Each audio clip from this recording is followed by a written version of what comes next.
Yo. Kain na po tayo guys. Kakain na naman po ang inyong lola. Ayan guys, ipapakita ko po sa inyo ang aking kakainin today.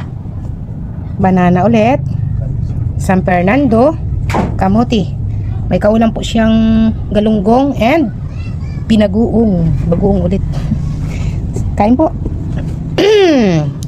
Dito guys.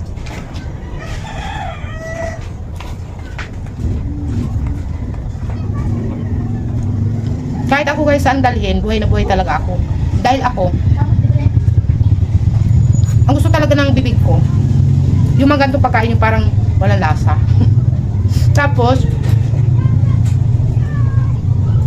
hindi ako mahilig kumain ng mga nabibili sa mga sa labas, tulad ng mga kikiam, siumay, fishball, yung mga ihaw-ihaw, hindi ako mahilig doon. Bye-bye, maingay na po.